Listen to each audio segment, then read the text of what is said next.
攞出嚟，我哋清洗一下佢。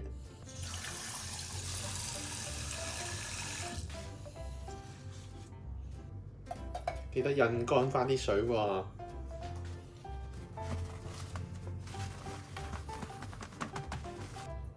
切牛肉咧，我哋睇下啲紋啦，即係好似呢啲打橫紋咧，我哋切嗰陣時就打直，盡量切斷佢啲筋。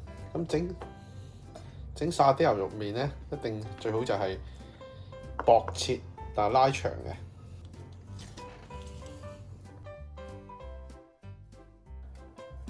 大概切到咁樣一塊咁樣啦。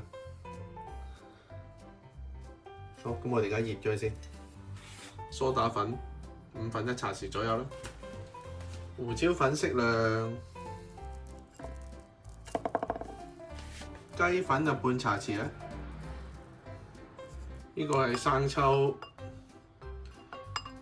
1個茶匙左右，老抽1個茶匙左右啦。紹興酒又係1個茶匙左右啦。生粉大概1個湯匙左右啦，清水大概4個湯匙啊，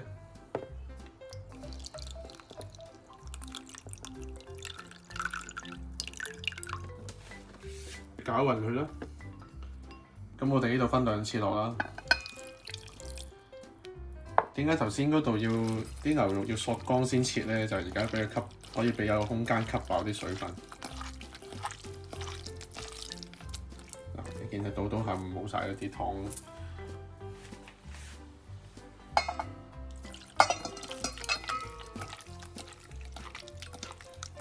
揦佢個過程，佢一路吸飽啲水分咧，你會見到個底冇晒啲水，即係冇晒頭先嗰啲醃料嘅。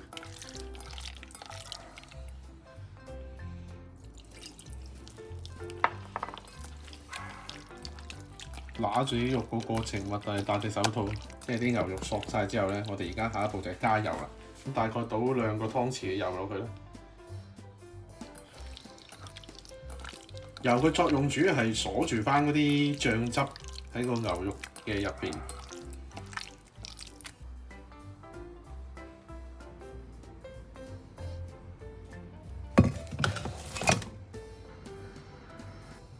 好啦，而家我哋準備個汁嘅材料啦。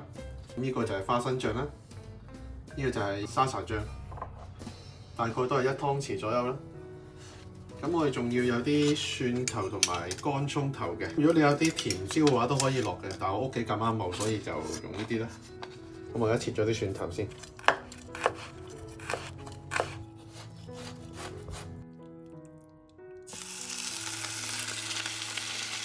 而家首先擺咗落去煎封咗一邊先。大概10零秒到，揚一揚鬆佢啦。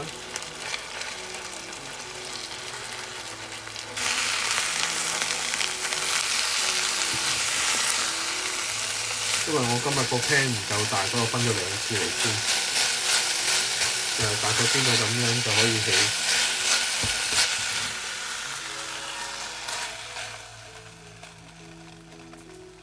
隨即將嗰啲蒜頭同埋啲葱頭咧，炒香佢，將個沙茶醬攞去炒香佢啦。咁啊，用慢火慢慢去炒香個沙茶醬，因為大火會燶。哇，好香！哇，好香啊！去到呢個狀態，我哋可以加少少酒落去嘅。會更加香嘅嗰個沙爹醬。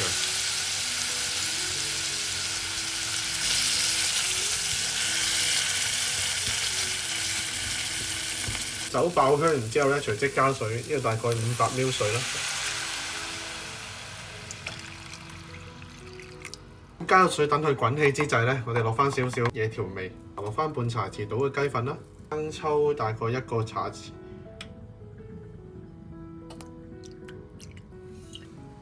落翻少少嘅蠔油，都係大概1個茶匙到夠噶啦。煮呢個汁一定要偏甜嘅，咁我哋大概落翻1至2個茶匙嘅砂糖落去啦。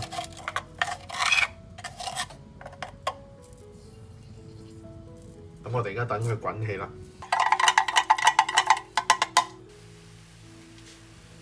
滾起之際咧，我哋將個生粉水攞落去啦，等佢收翻結啲。因為我中意多汁撈先加咁多水啦，其實加300至400 ml 已經夠嘅啦。我呢度加到差唔多600。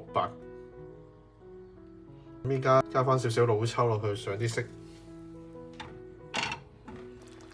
見到好似啲熔岩咁樣咧冇泡咧，就可以加翻啲牛肉落去啦。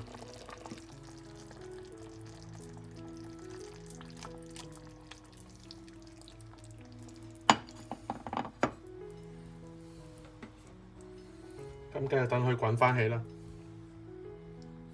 如果冇蝦醬嘅人，就可以用呢個蝦米辣椒油咧，加翻少少辣味會好食啲。滾緊之際咧，我哋落翻少少嗰個蝦米辣椒油落去啦。如果有蝦醬咧，都可以用蝦醬代替嘅。咁呢個調味料就落唔落都得嘅。佢滾緊嘅時間，我哋而家先落埋個花生醬落去。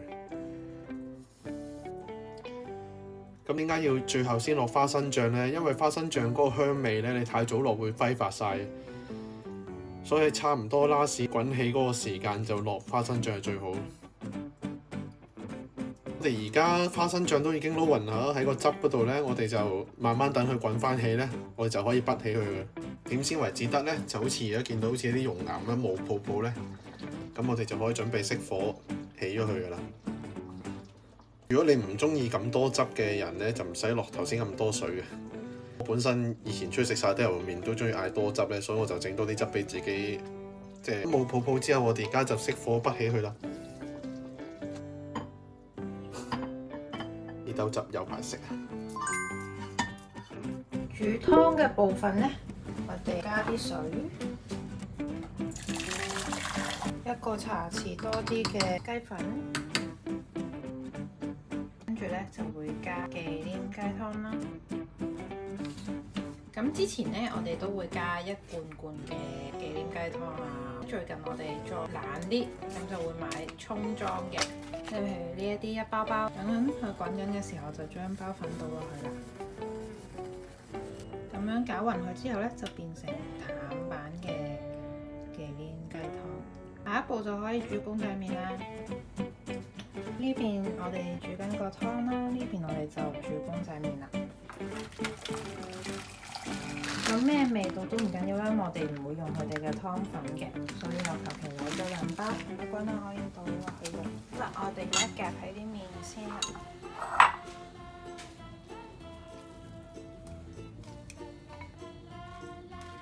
好啦，咁喺雪櫃攞翻兜沙爹牛肉出嚟啦，跟住就滗自己想要嘅。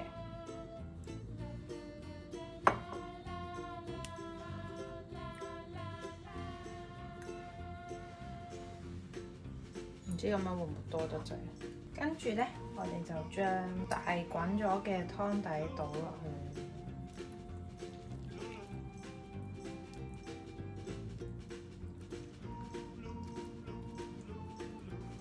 係爭個多士同隻蛋嘅。唔知好冇味咧？早餐開，老細，我要多汁啊！好啦，要加5蚊喎，冇問題啊。咁先係啊嘛，多汁放題啊！平時出去食，俾多羹汁都孤寒到死。